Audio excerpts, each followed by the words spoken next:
Hello বন্ধুরা, দেখো আমি সরাসরি চলে এসেছি বারাসাত, কলকাতা দারোগা। দেখো কৃষ্ণর মানে প্যান্ডেলটা কত সুন্দর হয়েছে। ওফ, অসাধারণ! এত প্যান্ডেলটার মধ্যে কাজ, মানে কি আমি জীবনের ফার্স্ট এরকম প্যান্ডেল আমি দেখলাম, জীবনের ফার্স্ট। এত জায়গায় প্যান্ডেল দেখেছি, থিম দেখেছি, কিন্তু এরকম প্যান্ডেল একটাই দেখা যায়। আমরা যদি বারাসাত না আসতাম এবছর, সত্যি এত বড় প্যান্ডেল আমরা মিস করতাম। খুব সুন্দর হয়েছে, লাইন দিয়ে আমরা অনেক লাইন দিয়ে কষ্ট করে মানে পৌঁছিয়েছি। এবার দেখো ঠাকুরটা, দেখো ঠাকুরটা তো আরও সুন্দর হয়েছে, মানে কৃষ্ণকালী করেছে এখানে ঠাকুরটা। আর কাজগুলো দেখো একদম নিখুঁত করে কাজ সাজানো হয়েছে একদম। দেখো আর ঠাকুরটা দেখেছো, উফ, মণ্ডপটা দেখো, সবার হাতে ক্যামেরা, সবাই ক্যামেরা তুলছে। কৃষ্ণকালী বলে কথা, দেখো একদম কালী ঠাকুরটা দেখেছো, একদম কৃষ্ণকালী বানিয়েছে।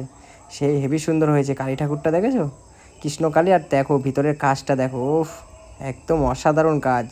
যেমন কথা সেরকম কাজ, মানে কি বলবো।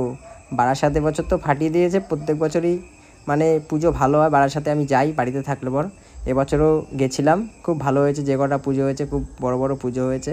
প্রত্যেক বছর আরও বড় বড় পুজো করবে বারাসাতে। দেখো ঠাকুরটার কাজ দেখো। লাস্টে আমরা বেরিয়ে আসলাম এক্সিট।